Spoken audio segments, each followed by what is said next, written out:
remember the life jackets? Two old school friends decide a fishing trip to Mexico would be a great way to repair their rocky relationships with their dads. Getting all this, Dad? Beautiful. I hadn't seen my dad in quite a while. I didn't have the kind of father-son relationship typically at that point in your life that you have. What promises to be the ultimate male bonding holiday soon turns into a nightmare. What did you do? Mayday, mayday, mayday. As they are forced to ditch their plane in the middle of the sea. As the dads struggle to survive the heavy seas, one son decides to strike out alone in search of help. Jim, I'm gonna try and make it ashore. On my own. I just remember feeling almost in awe at his bravery. But behind this courageous act lies a deeply personal mission. My dad never saw me as being a strong person, and I was going to show him that I could do this.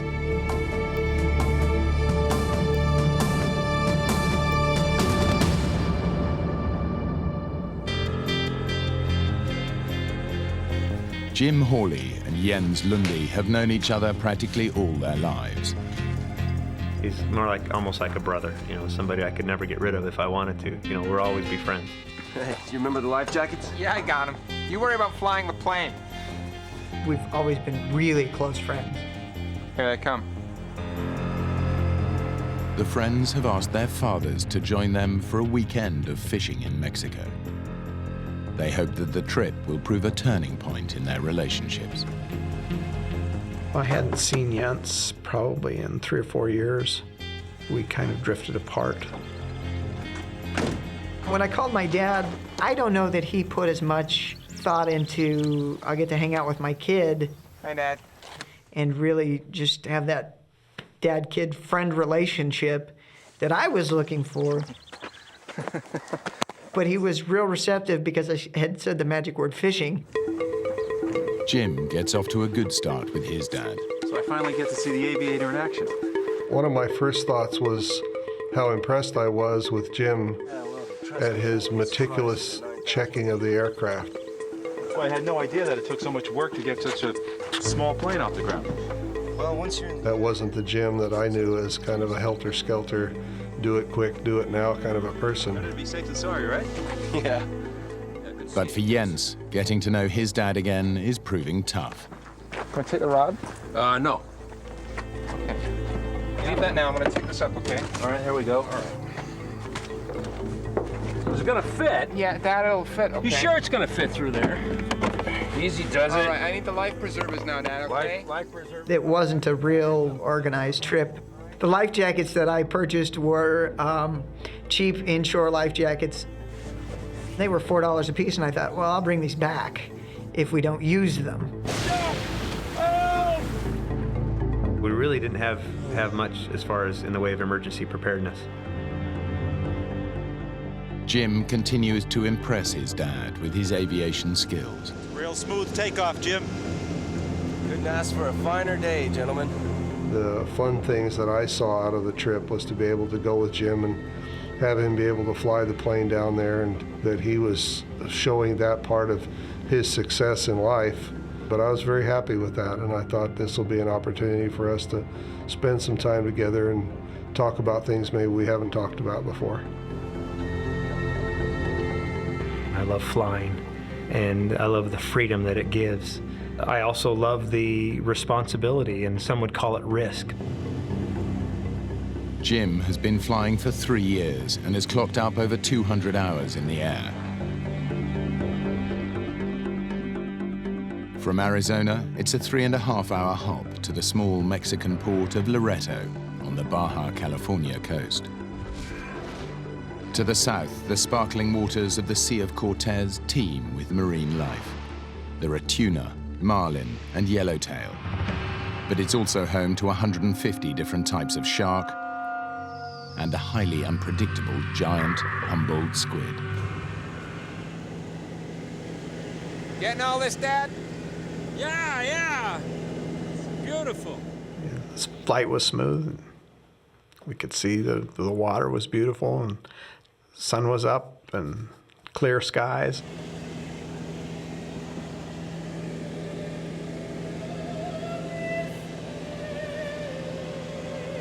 As I got ready to take a nap, I put opera on my Walkman to sleep to. It's real comforting, and it's a great opera, The Marriage of Figaro. 3 hours later, the plane is 30 minutes from touchdown, directly over the Sea of Cortez.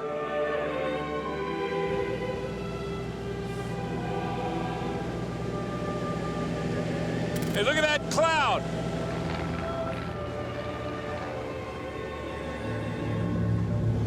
Loretta Tower, Mooney, November 201, Juliet Mike. I'm about 30 miles out. I see a lot of weather building in front of me. Can you give me an idea of the weather at the airport? I had kind of a premonition that something was going to go on with this, something was going to happen. I was beginning to get pretty concerned. I couldn't raise anyone. Okay, guys, I'm gonna take us through this. We'll make better time. Jim thinks it's just a squall, but he's actually flying into a violent storm. It was just a real weird mix of waking up and trying to figure out where in the story I was in the opera and what was going on in the plane at that point. It was alarming because it was so sudden. I didn't see any indications that it was that severe until we were in it.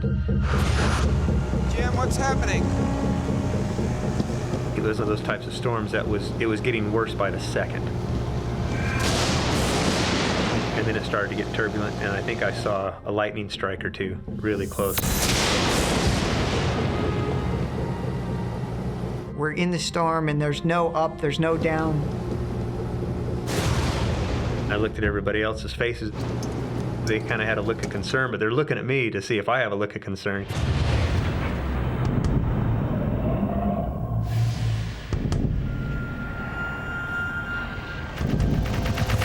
I'm gonna take us up. Good, good! I'd like to have my stomach back!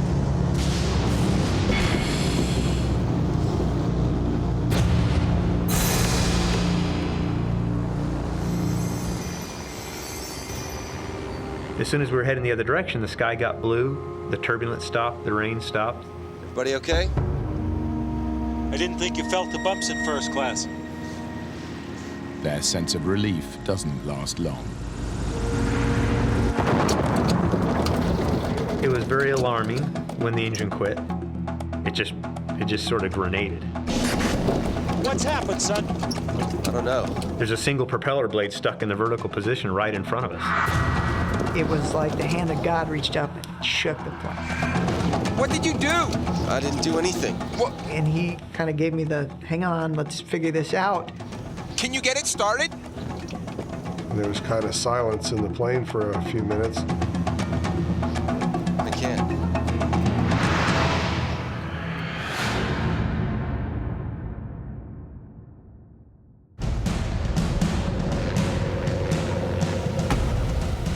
Jim and Jens's fishing trip to Mexico with their dads has gone terribly wrong.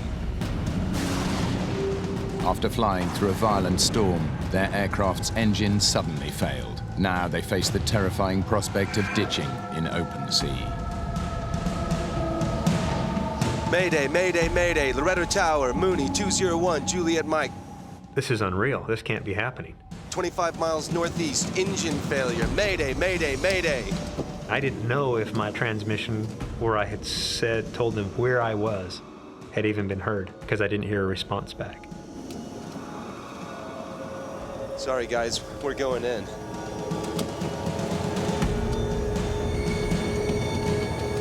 I could see part of the Baja shoreline. I could see, the other direction, nothing but ocean. And I just thought, well, we really don't have any place to go. Okay, guys, I'm taking us back into the storm. The headwind will slow us down. Jim's plan to slow the plane down will help reduce their impact with the water, but it's a risky strategy. If the airspeed drops too far, the plane will simply drop out of the sky.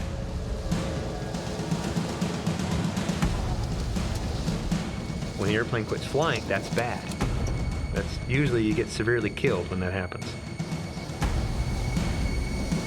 I can see the water, and it was ugly. Huge waves, huge waves. Unlatch the door.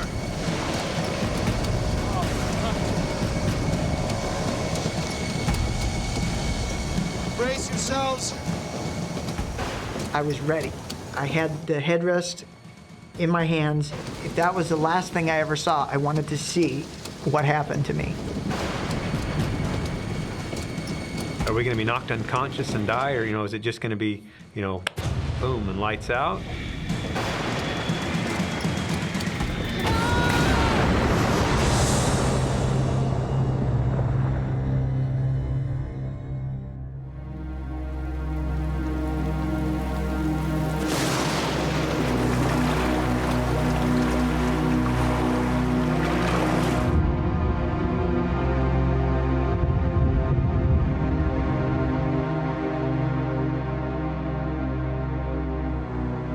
I realized that nothing had happened that I was expecting to happen. I was expecting the plane to cartwheel and come apart in pieces. We're alive. A plane was not meant to float. It was gonna sink. I was getting out of the plane. I opened the handle and kicked the door open. And I just undid my seatbelt and jumped out. Decided to better get the hell out of the aircraft. Jim was still in the pilot seat, and I was reaching in going, come on, come on, come on, come on, get out, get out, get out. It was so stormy. I mean, the wind was blowing so hard, the waves were so big and crashing, and it seemed like the sea was going to swallow anything, including us. The airplane began to sit lower and lower into the water within just a few moments. The men have no choice. They grab hold of anything that will keep them afloat and jump into the terrifying seas.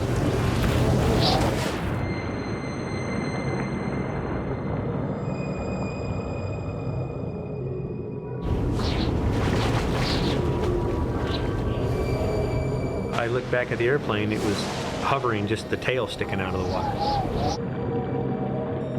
The navigation lights on the plane were still on, and you could see it as it sank and got farther and farther away, and you kept seeing this strobe. You're there with 3 people, but you felt really alone.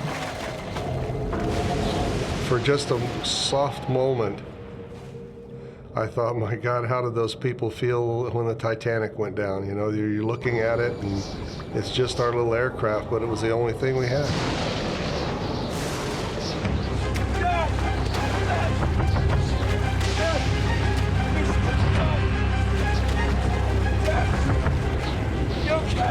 He couldn't breathe, and the whole time he's trying to get his life vest on, and there wasn't anything we could do to help him.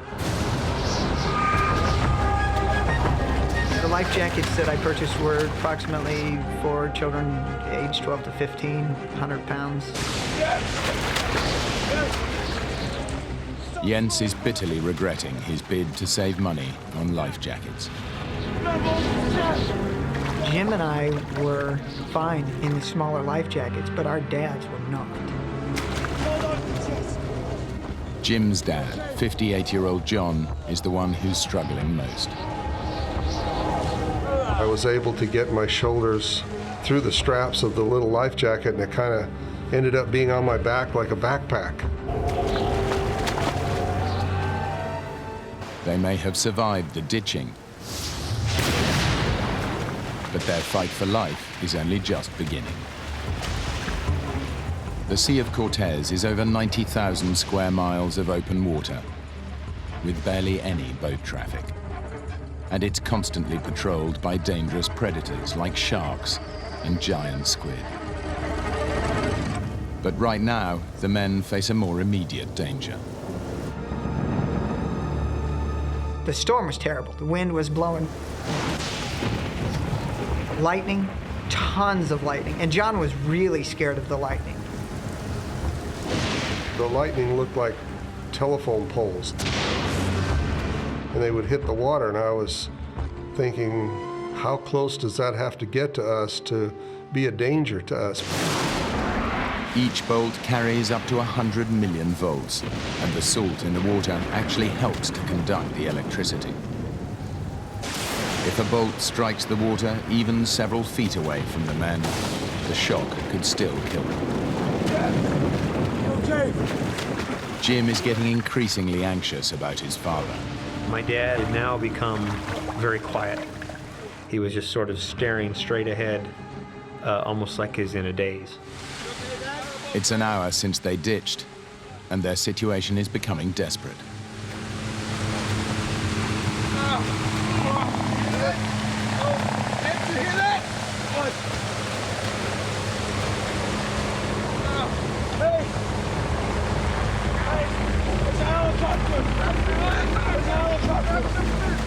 We heard the heavy drum beat, the sound of the helicopter.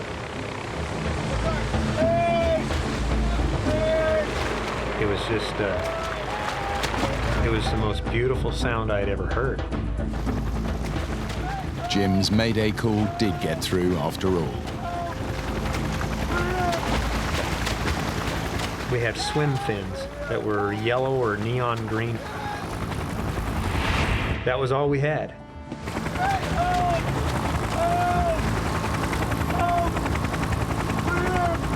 And then the noise got quieter and quieter and quieter.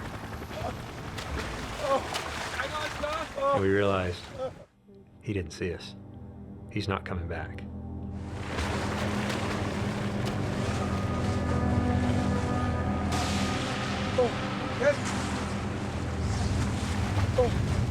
How much investment does it take to have some flare guns?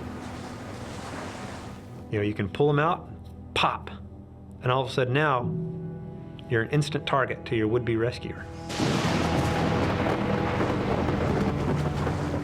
It was just terribly disappointing because by that time it was now late in the afternoon. The prospects of being out there all night were really frightening.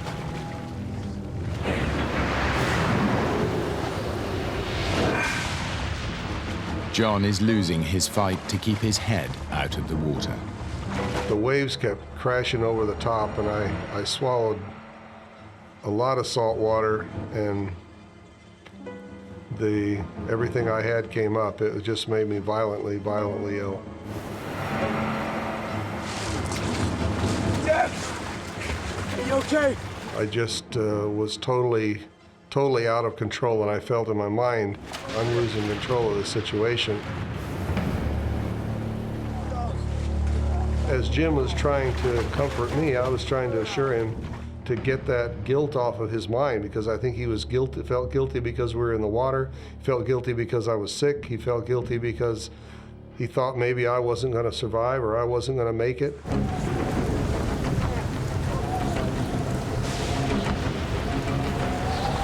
Stop swallowing, Mark!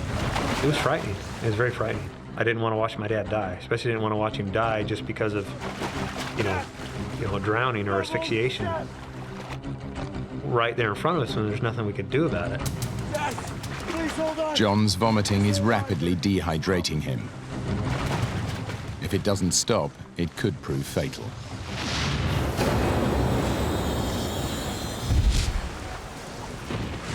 As his friend's father continues to deteriorate, Jens reaches a decision.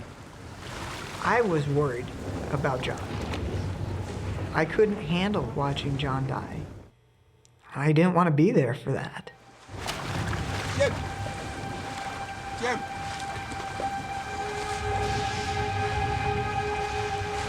Jens and Jim separated from us for some reason. We need to get help for your dad! I don't think anyone's coming! I'm gonna try and make it ashore! My plan at that point was to leave Jim with my dad to care for my dad in case something happened. Okay, let's do it! No, Jim! On my own! And I said, come on, that's... Are you gonna swim you gonna swim alone? You're just gonna leave us and swim alone? That doesn't make sense! We should swim together! I had already made up my mind at that point that I was leaving. Jim, I need you to stay here. I need you to look after your dad. He's sick, Jim. He might not make it. And if he goes, I need you to take care of my dad. I don't want him to be on his own. Look, I need to go get help. I need to go now. Okay. Jens was so insistent, and his logic seemed sound. We'll all make it out of this, I promise. My concern at that point was that my dad would recognize that I was leaving before I was far enough away. Okay. I don't want my dad coming after me. You stay here until I'm out of sight, and then go back and tell him. I said, I'll see you later on tonight or tomorrow, and you know, you just keep swimming in that direction, and I'll do the same. And if they find me before they find you, I'll know where you're at, and vice versa. We'll all make it out of this alive. I could see him, and then I couldn't see him because of the waves, and then I could see him, and I couldn't see him. They were one wave farther away, and then 2 waves farther away, and 3, and it just kept going until 300 yards away, you couldn't see him anymore. Jens has only a vague idea in which direction the land lies. If he gets it wrong, he could end up swimming further out to sea. He finally disappeared from my sight. It was kind of a lonely feeling at that point because I was by myself then too. I think I would have been so frightened to swim by myself. I just remember feeling almost in awe at his bravery.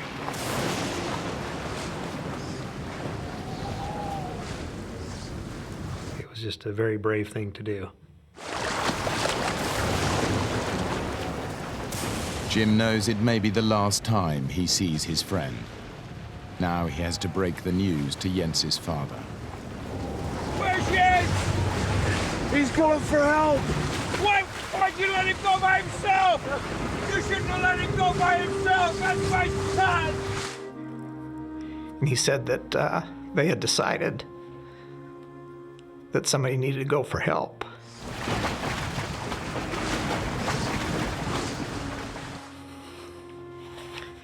And since Jens is probably the strongest swimmer of all of us, he took the swim fins that Jim had on. My dad never saw me as being a strong person, and I was going to show him that I could do this, and he couldn't. It was that.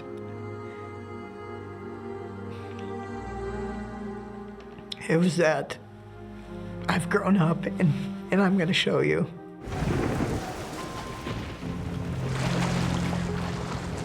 Jens is swimming in the right direction, but what he doesn't realize is that land is 10 miles away. An almost impossible swim through such heavy seas. Even if he makes it, a treacherous reef blocks his route to shore. The men have now been in the water for 8 hours.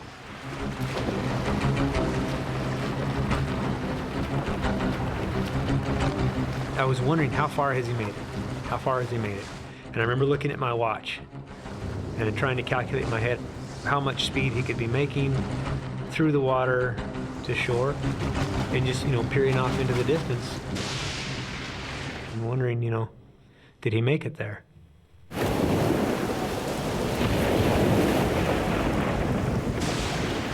Jens is making slow progress. He has no idea how far away land is, or if he even has the strength to make it there alive. I was just done. I didn't feel that I was going to be able to actually make it to shore at that point, because I was fighting these waves and just swim uphill and then downhill and uphill.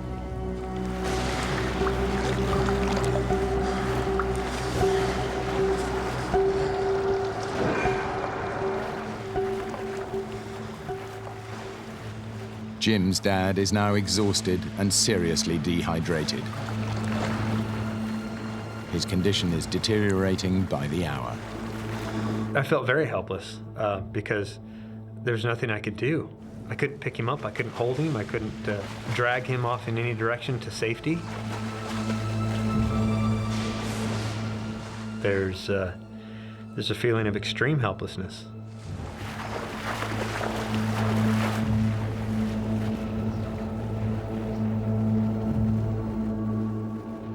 As night falls, an exhausted Jens swims on.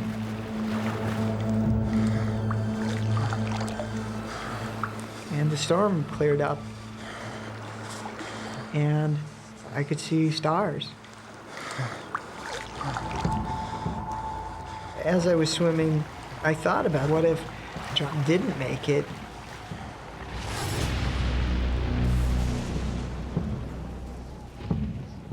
There was a shooting star, and you always hear that that's the representative of an angel, and I thought John had died. That was difficult. That was pretty hard. But I thought, I'm not going to let this beat me. With renewed determination to save his father and his friends, Jens pushes himself on. But then he gets a shock. I felt there were things around me, and I started feeling kind of pinprick sensations every once in a while and could not figure out why that was happening. Jens realizes, to his horror, that he is not alone in the water. Jens has ditched in the Sea of Cortez with his best friend and their fathers. In a desperate effort to save them, he struck out alone for the shore. We had to let somebody know that we were alive and that we needed to be rescued. As night fell, the storm subsided. But Jens still has many hours swimming ahead of him before he can reach land and raise the alarm. I'd been swimming for nearly 6 hours. I was thirsty, really thirsty. Exhausted, Jens faces a new ordeal. A swarm of stinging jellyfish. It felt like when your hand goes to sleep or your foot goes to sleep, just in little spots all over.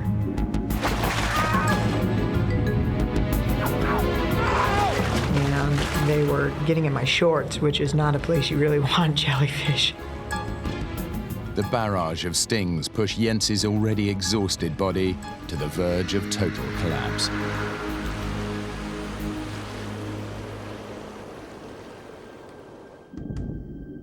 Out in open water, John, Jim, and Bill wait.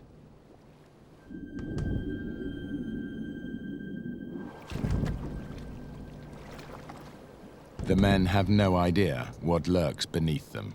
We didn't talk about what dangers in the water. We were in the water, there was no way to get out of it, so if I began worrying about it or talking about it or creating a situation in my mind, I thought, well, that's not going to be good.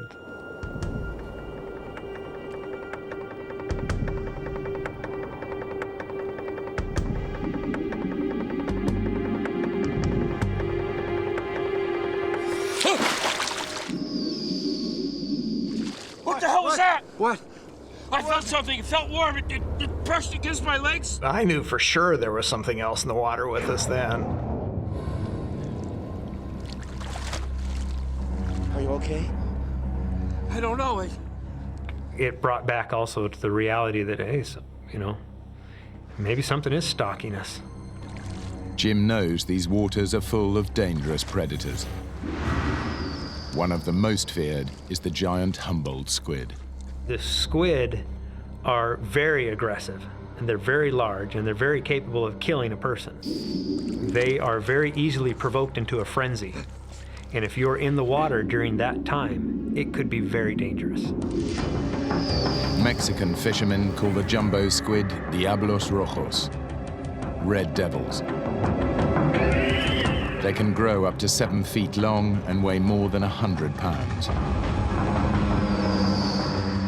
The squid's powerful tentacles pull the prey into its mouth, where it tears it to shreds with its razor-sharp beak.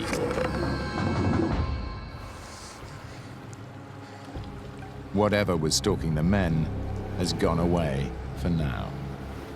All they can do is pray it won't come back. Jens has been swimming for over 10 hours. He's almost no strength left and is close to despair. That's when I started hearing something. And couldn't really figure out at first what it was that I was hearing. and would stop and just be as quiet as possible and try to control my breathing and try to slow down my heartbeat so I could hear this noise that was happening every couple seconds.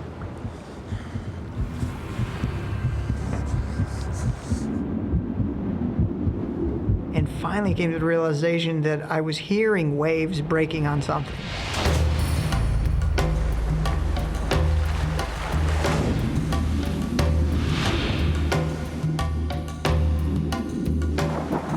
And the closer I got, the louder they got. And still couldn't really guess or tell what I was swimming towards.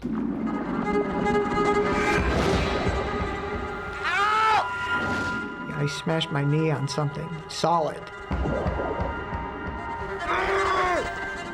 It cut me right where my knee hit the rock. And then the rock is covered in sea urchins. And they went right through the swim fins, right into the bottoms of my feet. So now I'm kind of bleeding from my knee, bleeding from my feet, standing up on this rock.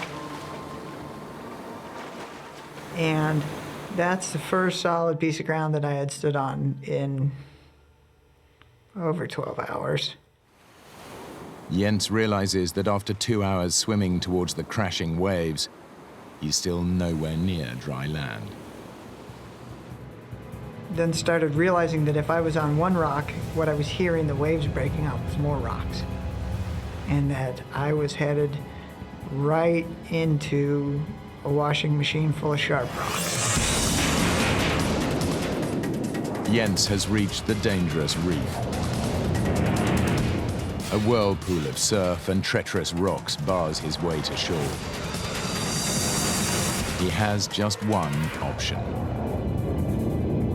I knew that I had to swim back the way that I came. It was heart-wrenching to know that I had to push off of this solid piece of ground and swim back out into the ocean. In the open sea, John has stopped vomiting. Ironically, it's Jim, the youngest and fittest of all of them, who is now in the most danger. He is feeling the first effects of hypothermia. Here I am, I'm 24 hours without sleep. It's 3 o'clock in the morning.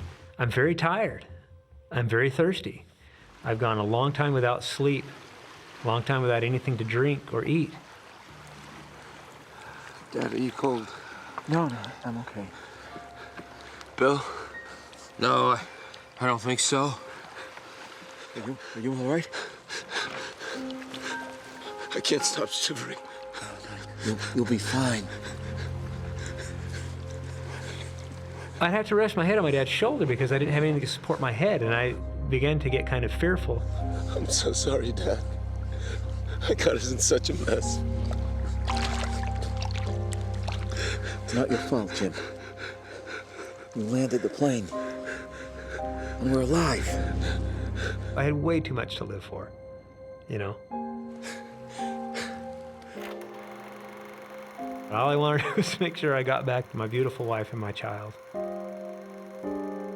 I could hear my wife's voice of encouragement. Just hang in there. You can get through this. I'm fighting off the cold. I'm fighting off the chills by using more energy to keep myself warm. And I remember thinking, how long can I keep that up? How long until the body finally just gives out? And will I be aware of that happening, or will I just sort of, all of a sudden, you know, there's a light and there's Grandma and Elvis and, you know. It's now over 12 hours since their plane was forced to ditch in the sea, and all 3 men are beginning to lose hope. They don't know if they can make it till daylight. Their only glimmer of hope is Jens making it to shore, but they have no idea if he is still alive.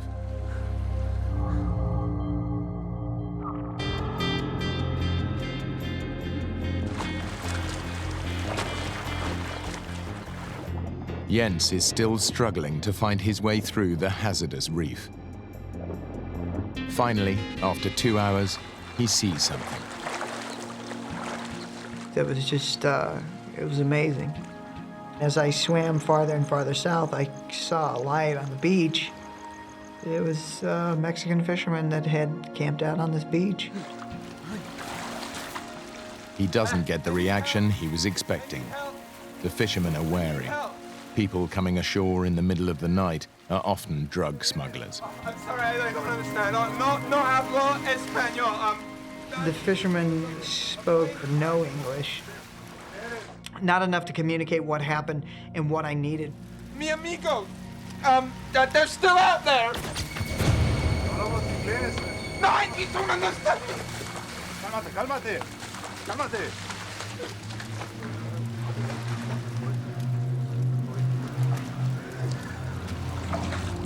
And when I finally realized that we weren't going anywhere, I was just done.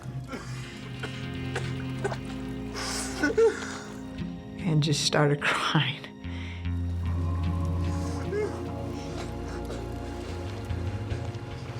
Jim's condition is deteriorating. All they can do is hang on to the hope that Jens has made it ashore. Jens has made it, but any hope of rescue is still a long way off.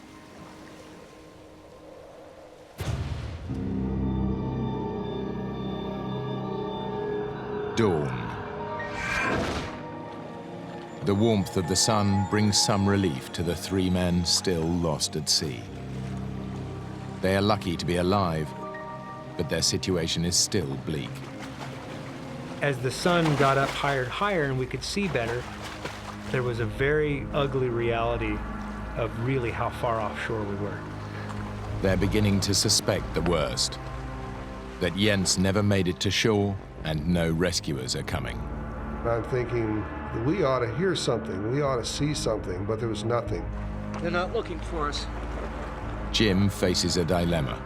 His dad and Bill may not survive an arduous swim, but the longer they wait, the weaker they will get. And predators are still an ever-present fear. He decides they must swim west and hope to hit the Baja coast. I realized by letting go of the ice chest, we could make so much faster time. We could reach shore so much faster. But the older men are fearful. They're thirsty, dehydrated, and very tired from their long ordeal. Dad, Bill, let go of the chest. We can swim much faster without it. And I remember the look on my dad's face. Once he let go of that ice chest, he had to let go of it mentally as well as physically. And I'm thinking, well, I can make twice the time when we're off that ice chest as I can without it. Bill, let go of the chest. Bill did not want to let go of the ice chest, and it wasn't long before we were 50, maybe 100 feet apart. And it became apparent to Bill that he was a stationary object. But the shore is a long way away. After more than 18 hours in the sea, the strength of all 3 men is nearly spent. Jens is led away by the fishermen. He has no idea where they're taking him, but he's given up trying to make himself understood. It was horribly frustrating to not be able to tell them, look, we need to go back out there and find these other people. They are in danger. And instead of heading out to look for the others, they started taking me south. What Jens doesn't know is that the fishermen are taking him to the port of Loreto. There, he can at last alert the authorities to mount a rescue mission. Now, he faces an agonizing wait for news.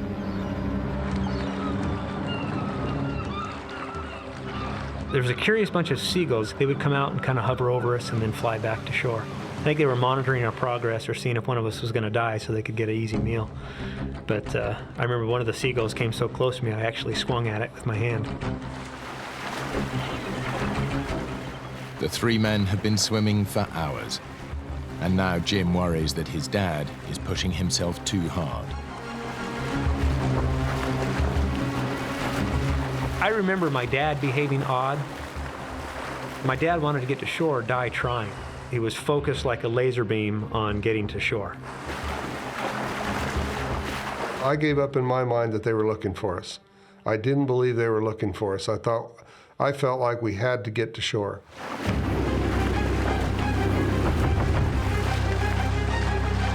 I could see something appear on the horizon. Dad, hey, it's a helicopter. It was coming our way, but my dad didn't stop swimming. Help!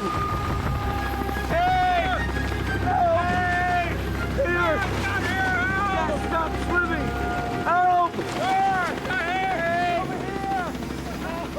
Help! We were all waving and screaming and hollering and everything in the water. It circled around us. We're here! Help! And then as soon as it circled around us, it headed off back from the direction which it came.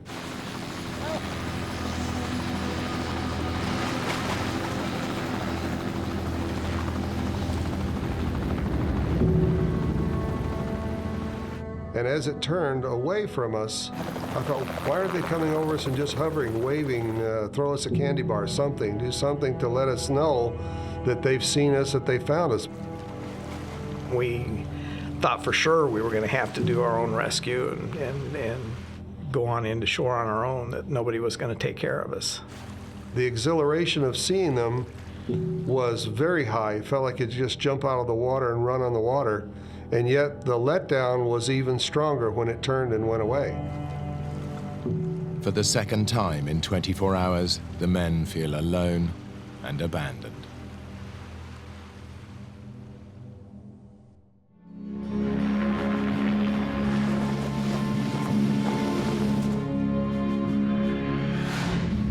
While Jens waits for news, he has to make the toughest call of his life, to Jim's wife. And he doesn't even know if Jim is dead or alive. She answered the phone, and I gave her, "Hey, Cheryl, how you doing?" Hey, Cheryl, how you doing? She said, I'm fine." This might not shock you, but things didn't quite turn out the way we planned. And she said, "What do you mean?" And I said, "Well..." We had to ditch the plane in the ocean. And she said, "Where's Jim?"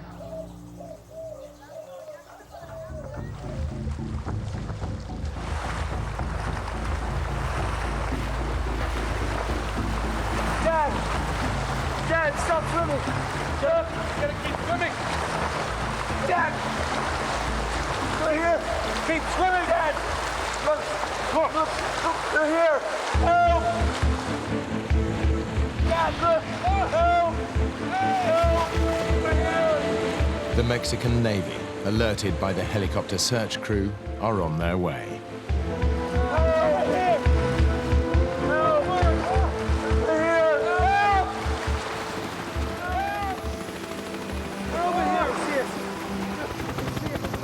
Jens' epic swim has saved their lives.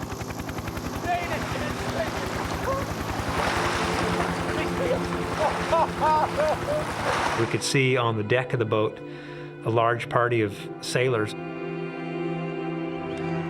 They were so happy to see us in the water and see us alive. I think they were happier than we were. And a lot of their missions, all they found was bodies. And some of the young sailors were crying. There was a great feeling of relief, but there was also a fearful moment. Even though now we were rescued, the thought recurred to me, what about Jens?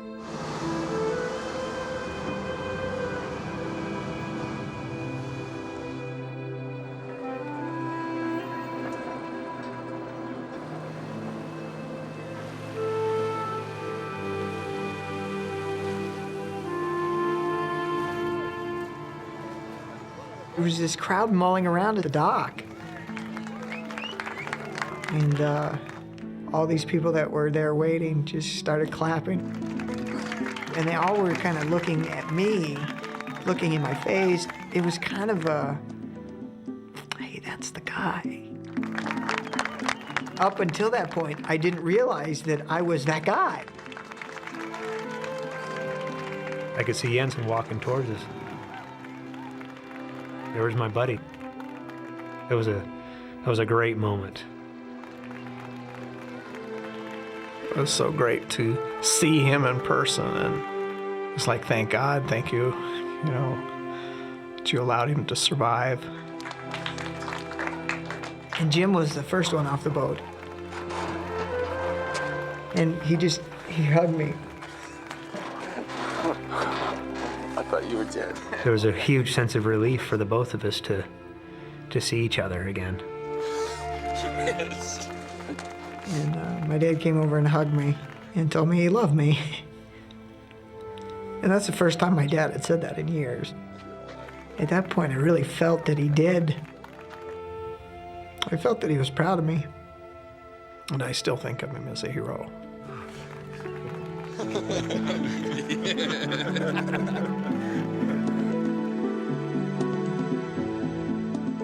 Jim and his father have since been back to Mexico to go fishing.